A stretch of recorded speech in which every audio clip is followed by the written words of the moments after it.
G'day. Today on the Action Shed we'll be working on my 1975 Daihatsu F10.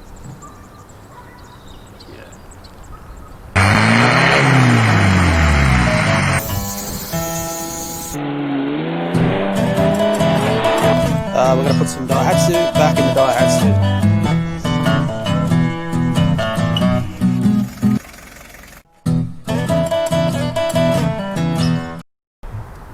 Welcome back from the intro, hope you like it, it's the first one. As I said, this is a 75, so that makes it the second year for Daihatsu F series, starting at the F10. So they start from 74, go up to 84.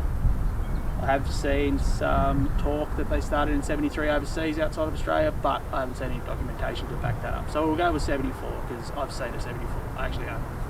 Anyway, 74 they start out with a 1 litre. It's an FE10.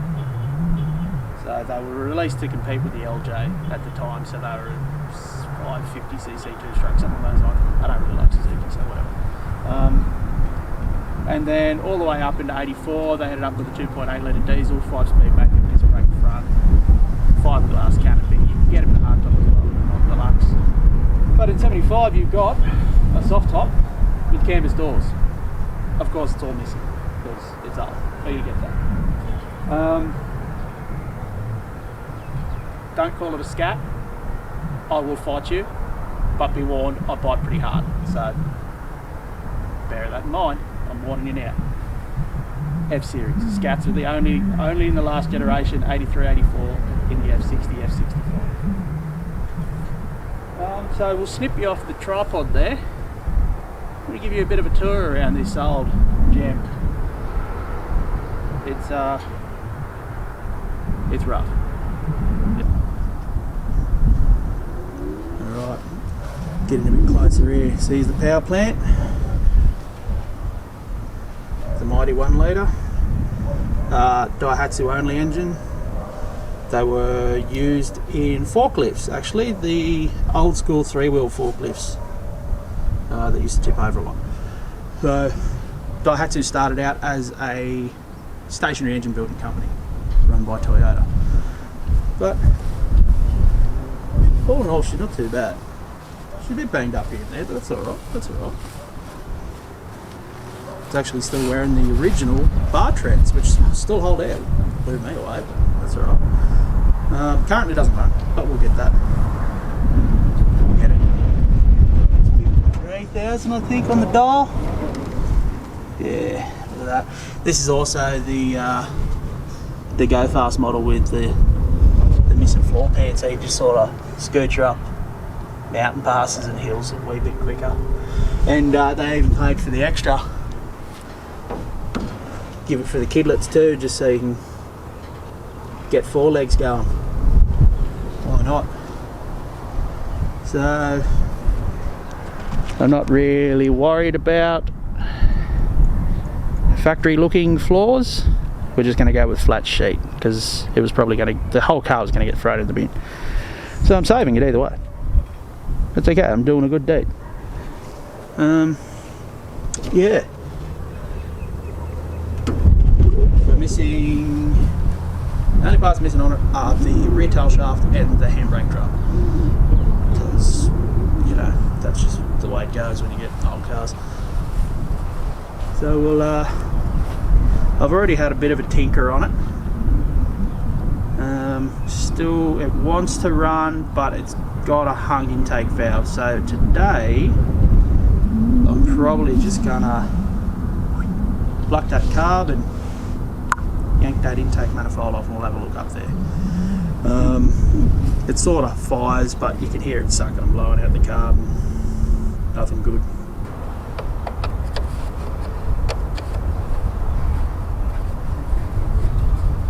So when I spied this little gem on Buy Swap Sell there, old bud was supposed to bring it to me. And that's why I said yes, because currently my tow car's out of action. So you get that. So I've only got my daily driver, which is a 77 ZH Fairlane. And right at the last minute he pulled out on dropping it off to me, so that was really nice. One day before work I had to race out 40 minutes and picked this thing up with me Fairlane. So I'm sure I was right on GVM. Absolutely.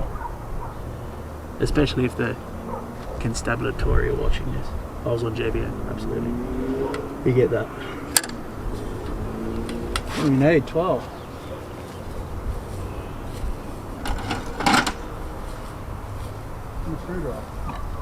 That's going to be too big. Yep. I'll address that in a minute. Cable off.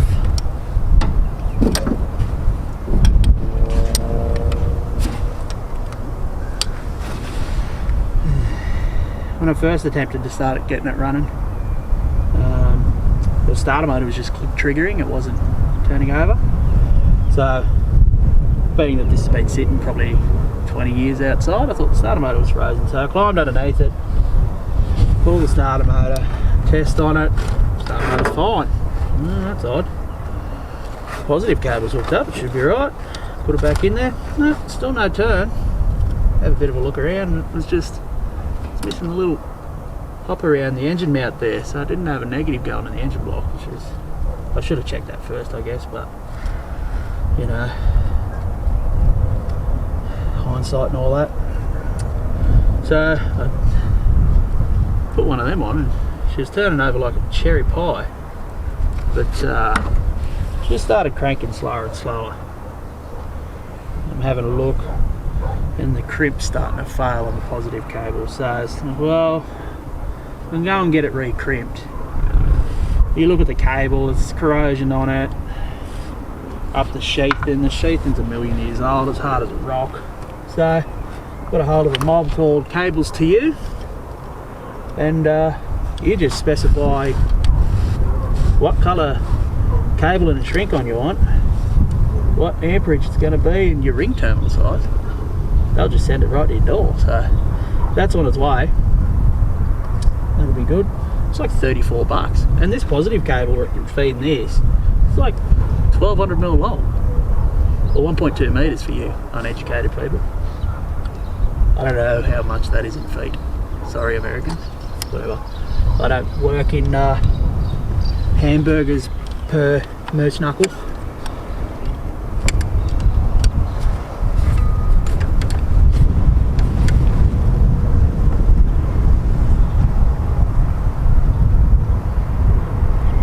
Forgive the wind noise. Windy as a son of a bitch out here for some reason. Always when all you want to do is just do a bit of filming, for your first video. And wind just kicks up out of nowhere. But I suppose that's the Central West. Shit one day, terrible the next. I'd say you get used to it, but it's just super annoying.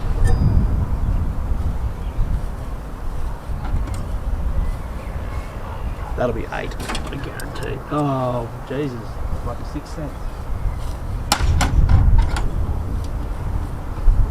Almost like I had this carburetor off 7 days ago. All of the linkages on the carburetor was frozen shut. There was leaves down the throat. Oh God, it was a mess. Absolute mess. And then when I pulled the carb off, I seen a bit of smuts down the bottom of the intake there, and I thought I'd just wiped it out. Kidded I didn't see it. Hoping for the best, you know. And that did work. So here we are, doing it properly. Oh my Lanta. Yep, it's just as covered in shit as I remember. So put that somewhere safe-ish.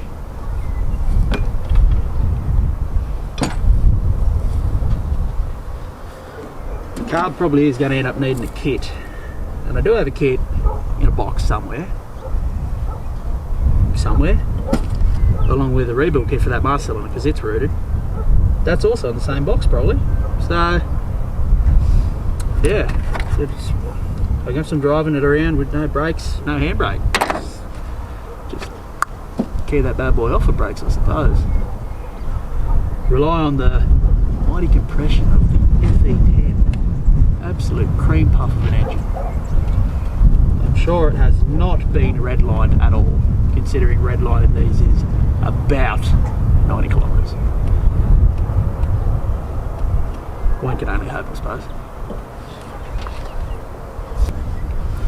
Of course, this is a Siamese port, so I'm just sort of hoping for the best. That intake gasket just comes away nice and gentle, because everything else on this car's worked like that so far, surely. I also have a Varus kit for one of these. That's in the same box as the Carburetor kit, so I'm sure I put it in one of those safe places that, you know, your wife puts everything, and then you just have to go and buy more stuff. It's that safe. You just never find it again. So I'll get around it. I'm really trying to avoid pulling the head off. Trying. But I'm pretty bloody unlucky, I can tell you.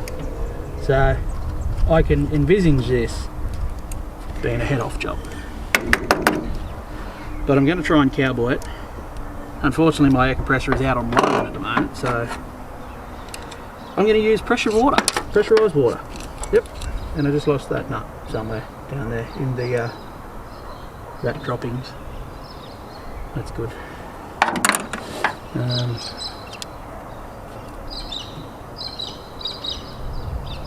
Grass probably isn't the ideal working surface for doing this sort of thing, so you know, no doubt going to drop every single bolt out of this car, and it'll blend in, of course, because we had a gut load of rain and the grass is just long as all buggery now. And of course this thing's got a locked up brake drum, so I just can't push it.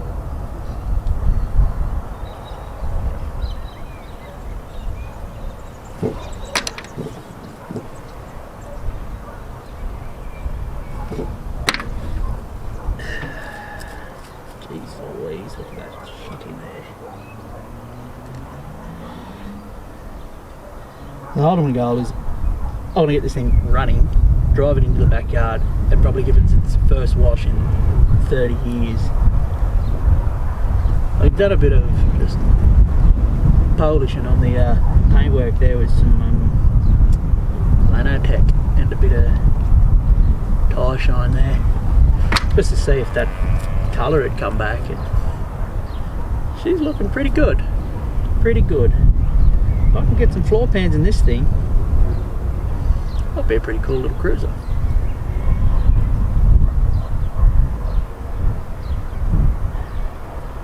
Planning on, well, half planning, I want to run the bar treads back on it. They come in a few different flavours. Here's that stupid British sizing where it's rim diameter plus an amount. Dumbass.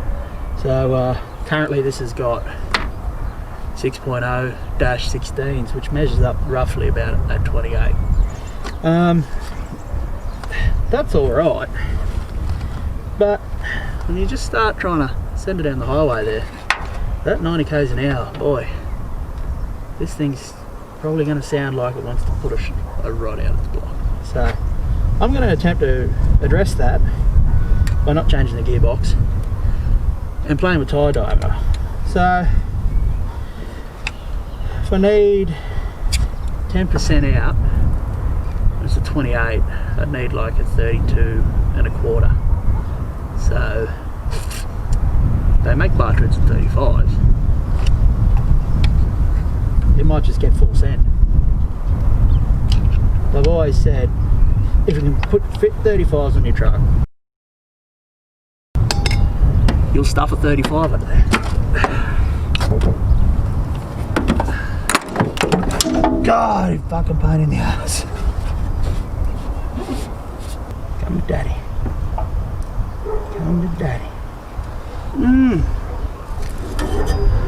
Ain't that just the cutest little intake manifold?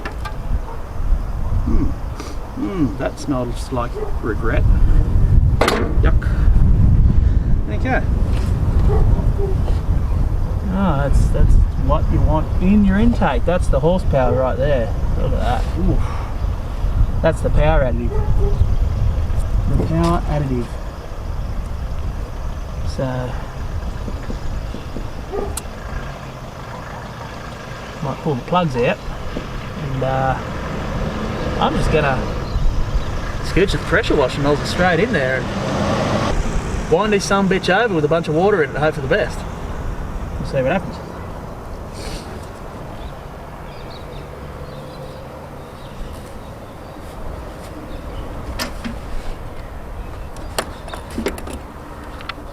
Yeah. Oh, whew, that is heavy.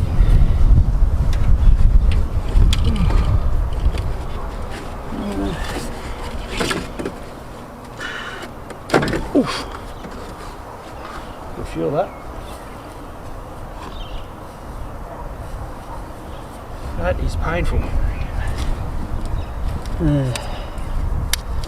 Check out that distributor to plug location. You know, you just don't see that in anymore in cars nowadays. You know, just bang, straight on the number 3. Not bad. This, of course, had no leads on it when I picked it up.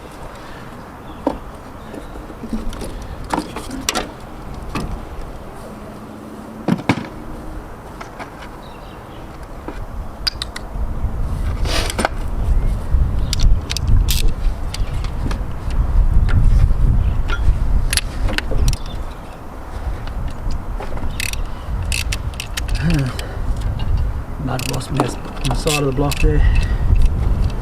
I'm sure that's not the only one in here.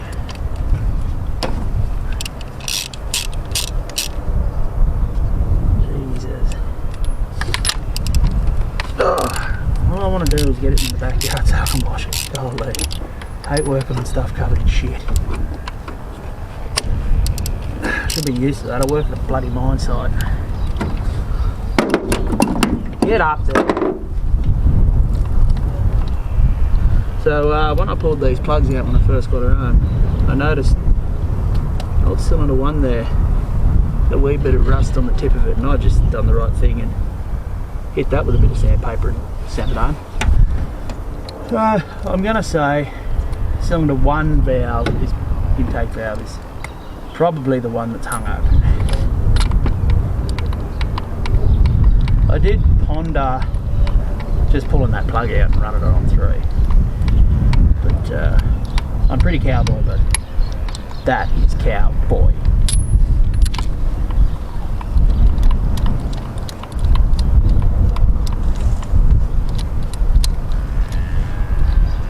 Nothing like an old patent champion. It's probably the second plugs it's ever had in its life.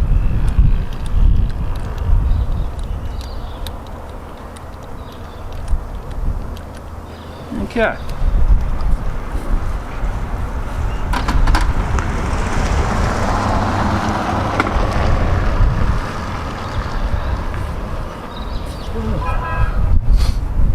Let's move that intake nut up before I drop it. That was all hate. All hate in there. Right. This is going to be rowdy. I would not recommend this, but fuck it.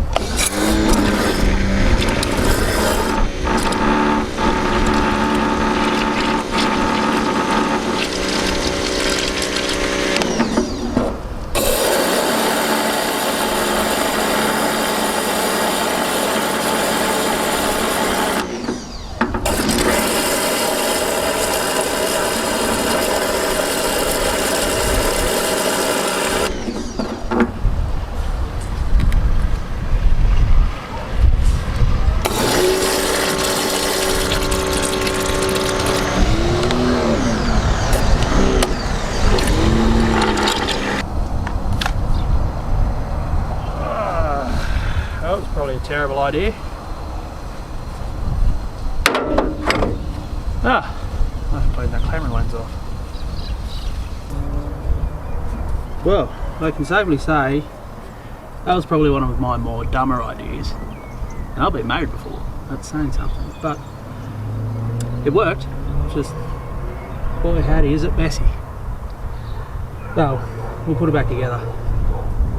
And always lubricate your nuts and bolts, for Christ's sake. Working on a mine site told me anything. Put some form of anti-seize on anything. So, that's just what we're going to do. I can't remember where I got this jar of copper coat, but geez, it lasts a long time. Probably stole it off Dad.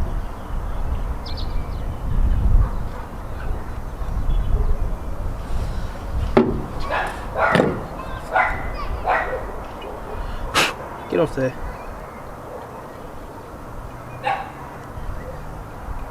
And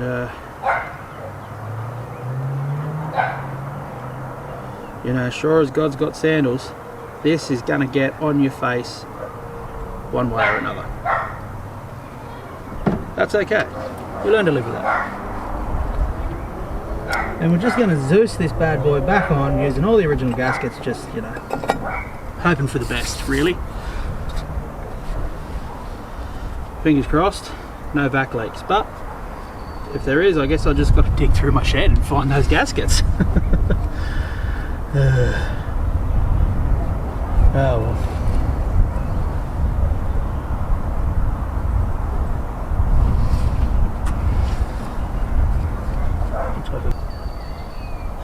I would like to hook it up to the fuel tank and run it on that. I just haven't.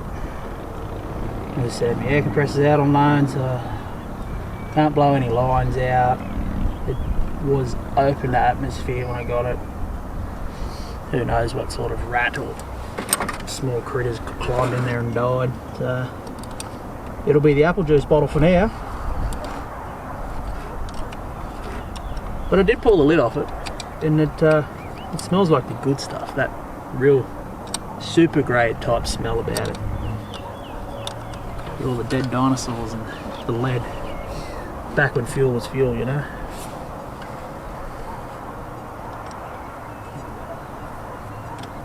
I actually remember putting super grade in my first car, which happened to be an F10. Lo and behold, would you get that?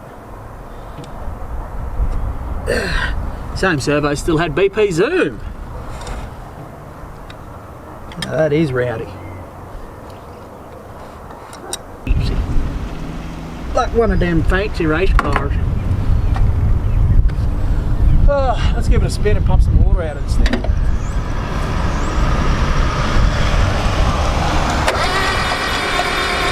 Woo! Looks like I got all the water out. That's good.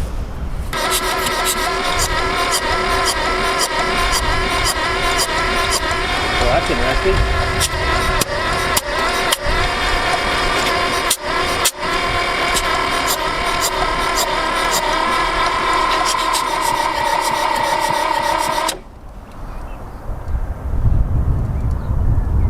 A stuck exhaust valve?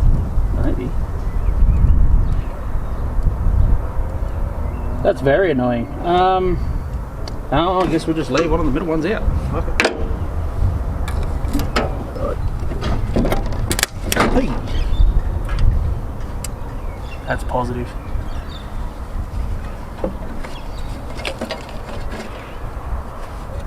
That's well, we know the battery's got charging.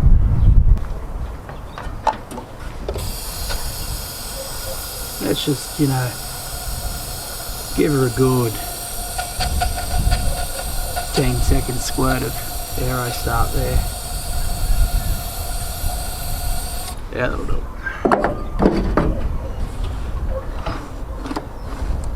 Okay. Let's hope for the best.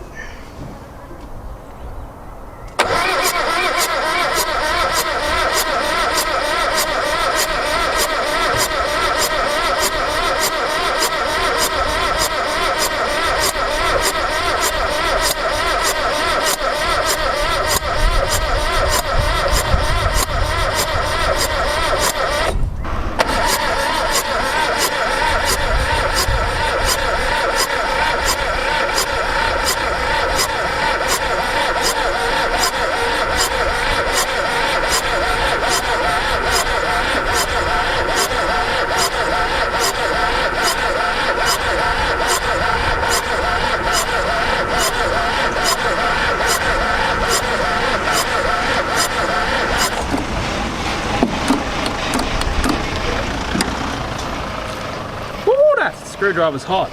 Don't touch the end of that. That's hot.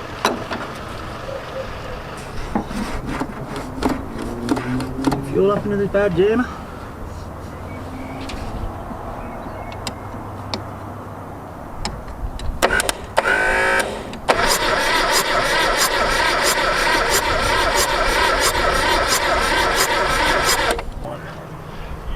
Maybe it's just old and cranky.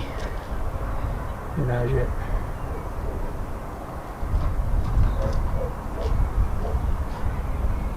Old and cranky.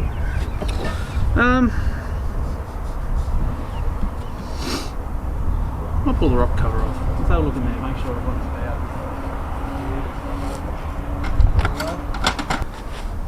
Come on now. Oh, I might have to get in there and give it me size 12. Surely not. Surely not. Come on, baby. Ooh. Probably do with a bit of a lash, but hey, bad lash never stopped anything starting. Well, I probably did, but it's not bad enough to do that. Alright, so we're not having much luck getting it running, obviously. So we've got a busted plug, it needs a set. Sun's starting to just scooch below that horizon there, and it's getting colder than your mother-in-law at your wedding day. So we'll leave it there for today. We'll catch back up with you tomorrow. Yo, Chris from the future. So I was planning to do another day on the little F10, just parked on the other side of that window actually, and it's just been raining all day, so that sucks. And then so I thought, well, I'll do some editing, and the video already turned out to be like 7 minutes long. I thought, well, YouTube video over half hour, that's probably getting up there. So we'll leave part 1 at that. Not getting the F10 running, which is just infuriating. And we'll hit you with another one on the flip side. So keep the rubber side down, eh? Yeah, that.